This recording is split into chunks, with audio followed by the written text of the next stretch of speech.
Welcome to Elected, a podcast for women in politics and beyond now. Today I'm joined by the mayor of Orangeville, Ontario, Lisa Post. Hi, Lisa.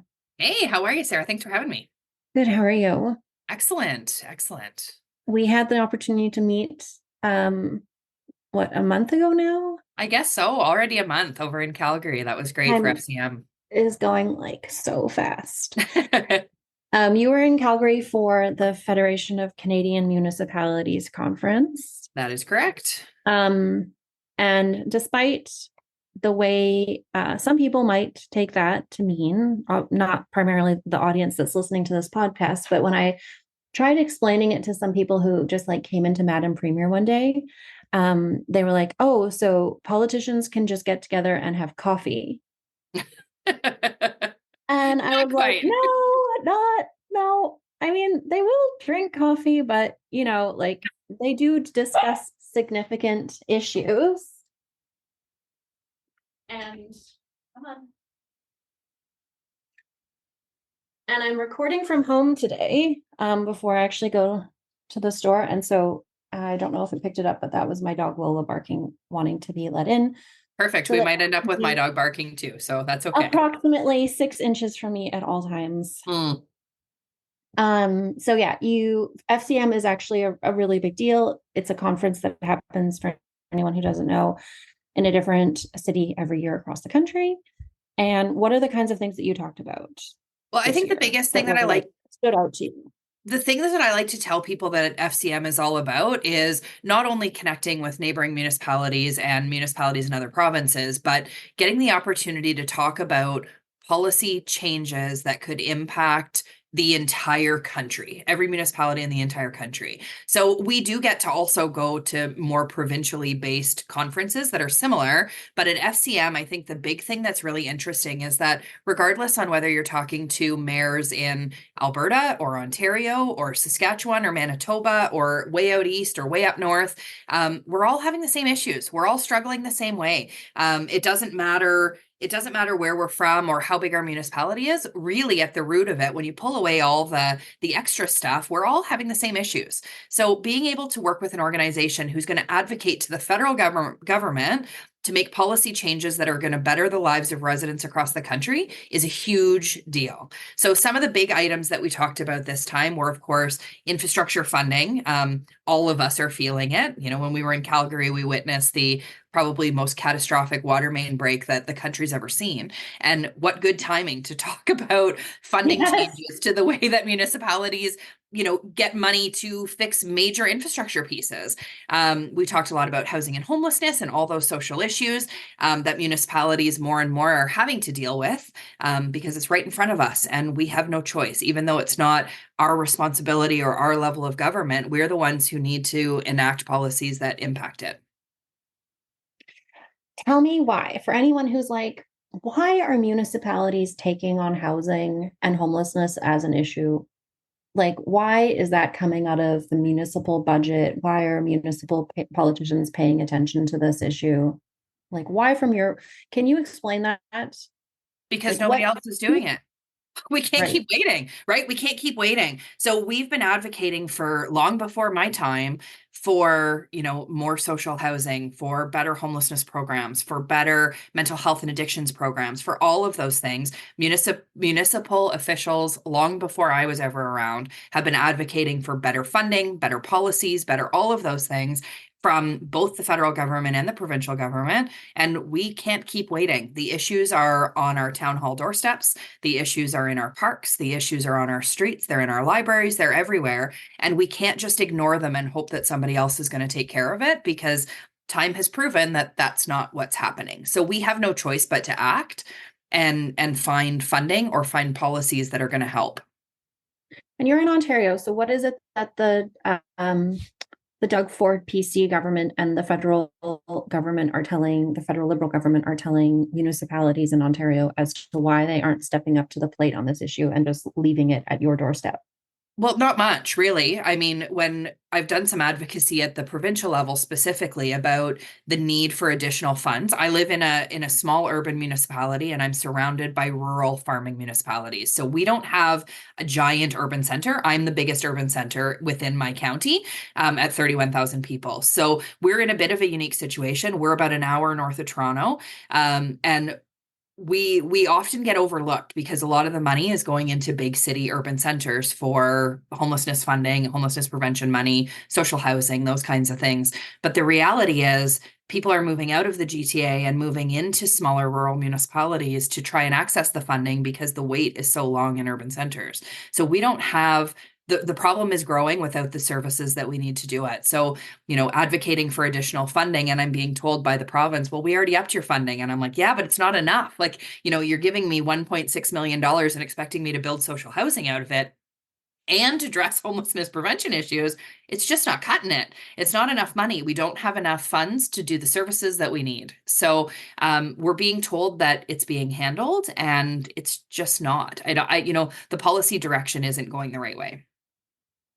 What do you think it will take in order for that level, like for things to change at the provincial and the federal level, like a change of government, a change of, is No, it a I change think it's of ministers, a change of some devastating crisis? Like, why can't they just move on this, from your opinion? I think it's actually more than that. I don't think that it's a party piece. I don't think that it's a government piece. I honestly think that it is a red tape piece in a lot of ways. And I think the best change that could happen is just give us the money and we'll do it ourselves. Mm. Fix the way that we're funded, fix who's responsible for what, and fund us appropriately to take care of it. We've got the ability to do that work. We just don't have the funds to be able to do it. So we know best what our communities need. The province and the feds don't know best what each of our community needs. And doing an umbrella policy over every municipality isn't working. We all have different needs. We all have different criteria that we require to solve some of these problems. And we really need the funding to be able to do it. And that would be the biggest difference. Mm.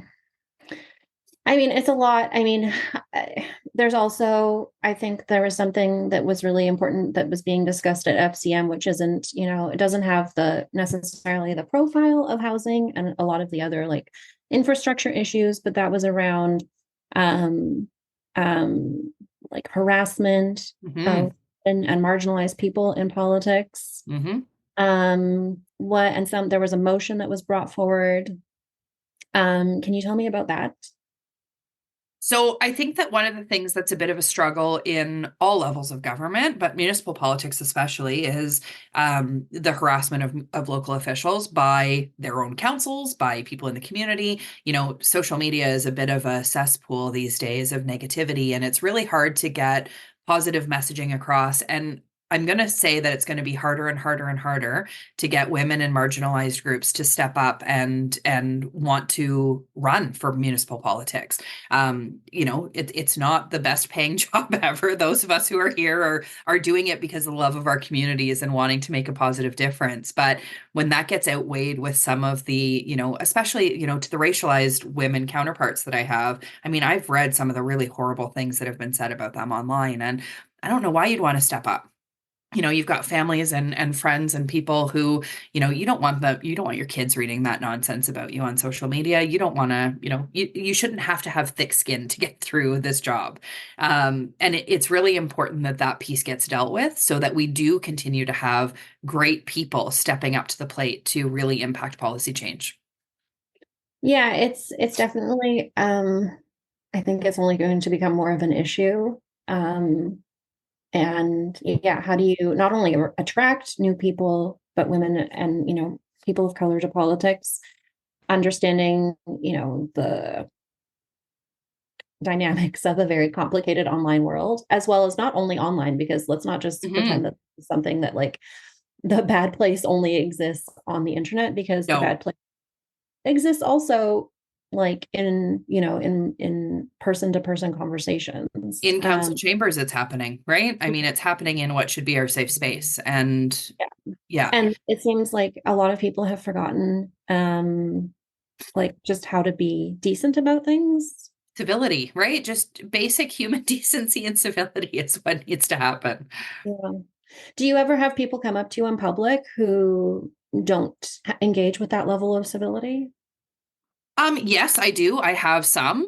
I've been very fortunate. I've been very fortunate not to have as much negativity and harassment as some have, but Yeah. it still happens. I've got a few local folks who, no matter where they see me, will come up and after me, right? And don't want to engage in a civil conversation about, good policy in our community. So it's hard. I hate having my kids around it. You don't want them to experience that level of hate from people. And it's just unfortunate that that seems to be the language of politics right now, across the board at all Yeah. levels. How do you when something like that happens, like what do you say, especially if your kids are around you? Because I think that this is like one of the conversations that we need to better prepare women in politics who want to be in politics for, Mhm. is so that they aren't just caught off guard when those moments happen, but to be, ready for it in some way, as unfortunate as that is. So, what do you just say someone, I'm the angry constituent and it's like, I come up to you and I'm being really aggressive verbally. You've got your kids with you. What do you say to someone like that? Well, and the first way that I'll usually do it, so I've got some that have a bit of a known history with me where I'll just ignore and call police. Like there are those ones that instantly that I know that's the level that I need to take. With others that I don't know so well, my approach is usually like, I'm a community member like you are. So Mhm. I'm open to having this conversation. I want to hear your feedback. Openness and transparency and how we make policy is a really important thing. But here's my business card. Email me, let's set up an appointment where at an appropriate time where we can have a conversation and try and guide them that way. I'll usually say, this is my family time. This is my time with my kids. This is not an appropriate time to have this conversation. Here's my phone number. Here's my email. Let's schedule a time that we can do it differently. And most people are pretty good about that. That usually calms them down a little bit. And a lot of people will take that as okay, maybe I stepped offside. But there are some who Mhm. don't. And there are some who will continue to be aggressive. And that's just when I'll walk away. Yeah, that's fair. So, there's a lot happening in the world. There is. You're dealing with it in all ways. What are some, I know there's like something interesting that you're doing in Orangeville that maybe would be of interest to other municipalities, because even I was like, you piqued my interest with it. So what is something good that's going on that you're excited about in your local government? So I think one of the most exciting policies that we've put forward, that we've implemented and is going on right now, is we've implemented a 2-year fare free transit pilot. So everybody in our municipality can ride our buses, our municipal transit system for free. It doesn't matter age, doesn't matter how many times you're riding it. You can ride it all day long. You can do whatever you want to do. It is completely free. We've done it for a few reasons. Of course, we know that economic times are tough. Um, we also know that we want to impact environmental sustainability in a different way. So we want to encourage people to use our public transit. We also wanted to increase our ridership because we've got a transit program that, because the ridership was fairly low, it was a bit challenging to continue to invest in making it better when we weren't having the ridership. So we knew we needed to enhance the ridership to get people comfortable using the bus and get their feedback on what's working and what's not and how we can do it better. So we're almost at the end of our 2 years, actually, and council in the fall is going to have to make a decision on how we move forward with free transit. But the really exciting things that I can talk about are since we've implemented the fare free transit, our ridership has increased 225%. Oh, It's absolutely extraordinary. When I see the buses driving by now, they're always full. I love it. It's really good to see. We heard really positive feedback, specifically from the economically marginalized people in our community who have said that this policy change has been absolutely life-changing for them, being able to not have to budget for transportation, and having that opportunity to, utilize the food bank, get there for no charge, and still have their fare money left over to be able to buy bread and milk for their families has been life-changing. The biggest social impact that I wasn't expecting, though, was from our seniors. So I didn't realize the huge cohort of seniors that we had who were budgeting 1 or 2 trips a week on the bus to go out and get their groceries and come home and weren't going out at all otherwise. Hmm. Now they're going out multiple times. They're going to the senior center. They're going to meet their friends downtown for a coffee. They're doing all these things that they weren't doing before because they were so cognizant of how much fares were costing them. Hmm. I mean, I'm sure you're going to be having the conversation at council around, do you continue with an entirely free program or a subsidized program? Mhm. Have you gotten any feedback from constituents yet on what they think about the program should look like moving forward? So yes, and we've heard from both sides. I mean, we've heard there are people who don't use the bus who don't think we should have Yeah, transit of at all, let course. alone free transit, right? But we hear the same thing of why we shouldn't have libraries. So, Or I bike take that. lanes Yeah, or, exactly. So I yeah. take that with a bit of grain of salt. And the one thing is that when working with my transportation team is when you start limiting the program and you start to have parameters around the program, whether it's age specific or it's subsidized in a certain way, there is an Mhm. administrative cost to doing that work. So Right. what's the win, right? What's the delta between the two things? Like how much are we really going to save going that route? And we also have to consider we get our gas tax subsidy comes from the province based on our ridership of transit. So if we've increased our ridership this much, are we going to have gas tax money that's going to help supplement that? And that's a number that we're working on right now. Unfortunately, the provincial government here calculates your gas tax based on your ridership 2 years ago. So our gas tax allocation this Oh, year didn't show our increase in ridership. So it's not really an accurate number right now, you would but still that have to wait another year. right. So that's something that we need to take into consideration. Does that ridership impact what we were losing in fares? Yeah. But also, what's the additional cost of administering the program if we decide to put parameters on it? What's the ridership that we'll lose if we start charging fares again? Yeah. So we've got a lot of things to think about, and there's going to be a really intense conversation, I'm sure, at council about it. But I'm really hopeful we can keep the program. We were pioneers in the country to try and get this done. And we've encouraged a lot of municipalities to do the same thing and to try in different ways. So even larger municipalities like the city of Burlington are starting different age cohorts, and they've got a much larger transit system than we do, being a much bigger urban center. But Mhm. the mayor was so taken by the conversation that we had at an AMO or an FCM a couple of years ago that she really wanted to try and find a way to implement it as well. So they've started with children and seniors, and they're kind of working on all those different age groups to try and implement it across the city. I mean, even in Calgary, we have a free fare zone in the downtown I core. saw that. Very cool. Yeah, but it doesn't extend out anywhere. Right. And you know, I mean, a lot of other cities I don't think even offer a free fare zone, or never mind, like everywhere, Yeah. which Yeah. is what you filed. And Um, it's a big investment, right? But it's a big yeah, investment for not only social good, community good, but also for our environmental good. If we can have less cars on our road, it impacts our infrastructure spending. I mean, there's lots of arguments that can be had about the benefits of it. yeah, for sure. I mean, if you're driving on roads less, chances are you're going to need to fix less potholes, Totally. right? Totally. Like there's, it's it goes around. Yeah, it's just making that argument to people who are like, I just don't want to pay for someone else to do this. And it's like, Yep. well, you might not drive on this road, but you know, mostly people have no problems paying for the infrastructure that's, the big ones, right? Mhm. Um, we just need, I feel like we've lost a little bit of sense of community in terms of how we think about, like maybe you don't have kids, but you still pay taxes and it still goes into the education system. And then, Totally. that person could, the world benefits from having, healthy, happy, educated kids or Well, the and health good, strong system, communities right? matter. Good, Yeah. strong, sustainable communities matter. And, maybe you don't use the library, but there are a lot of people who rely on it, and those are your neighbors. So, Yeah. it's an important piece to have. My kids didn't play hockey, but I'm super happy to fund, the rinks that we have because I know that it's an important piece for families. It's important for Yeah. communities. It's important for kids, right?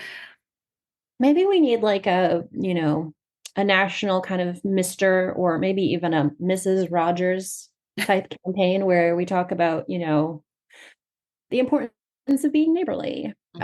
Um, because like I think we've lost the plot. a lot Well, and that lately. loops us right back into that civility in Yeah. politics, right? One of the things that I like to say a lot, especially with our federal and provincial, governments across the country, is that there seems to be a disconnect in why we have our government set up the way that we do. And the opposition right now spends so much time being oppositional. And that's not what the role is. The role is to help create stronger policy by having all voices represented. And it's not just about trashing what the government's doing and being oppositional in everything that they do. I mean, you've got opposition governments voting against really good policy just because it wasn't their party who made it. And that's Yeah. really problematic in our country. And there just seems to be so much hate and hostility between party lines and those kinds of things that it's trickling into the municipal world. And it's a challenge. It's a big challenge. Yeah, I think we need to get back to the oppose and propose, right? Because just like riding the train of rage constantly, Hmm. like opposition parties are contributing to the decline of civility and I think the political culture that we're in as well. To exactly your point, they don't want it to be chalk up a win for someone else because it Yeah. wasn't a good idea. But you're like, like where are you leading us? Yeah. It's Um, problematic. it is problematic. I mean, that being said, at the municipal level, you don't have a political party and you're all acting as individuals. Yep. But you all come to council with different ideologies and thoughts and belief systems and values and all kinds of different things, lived experiences. So how do you deal with that dynamic at the council table in Orangeville? It's an interesting one, and I've got a really great council. My council is very strong. We all have a lot of respect for each other. There's really no hostility in our council chambers, which is really great, because I know that's not the case in all councils. That's And not I the case in everywhere. Yeah. no, and it's not even the case that it's always been like that in Orangeville. There's been some hostility in Orangeville in prior councils as well. But I think one of the biggest pieces that's really great is that we all bring such different lived experience. We've got a very diverse group of council when it comes to lived experiences and those kinds of things and political ideologies. And we all bring a very different voice to the council table, but are all very well researched, well spoken, easy to, have those conversations. So that's been really strong. And I think my role as mayor is an important one. And I think the mayor's role in every municipality is important because you have to be able to build that sense of collaboration and that sense of civility within your own team to make sure that everybody's voice can be heard, that everybody has an opportunity to be expressed, and that it's done in a respectful way, that even if I don't agree with my counselor to the left, I can, listen and have that conversation with them and respect their opinion and be able to mold policies and mold motions to make everybody's voice heard. And we can build consensus and we can build collaboration by having strong, open conversations. Mm. Yeah. Yeah, I think it's, that kind of, you can find like I think when you drill down deep, not even that deep, you can find what people have in common. It's Hmm. just coming at it and, wanting to solve the problem in different ways. Yeah. But I think for the most part, like we all counselors and, every level of politicians are hopefully there for the right reason because they want to make their communities a better place. Hmm. It's just, about what it looks like that, Absolutely. And everybody who gets into municipal politics especially is getting in because of something in the community that's impacted them personally. Pretty much everybody.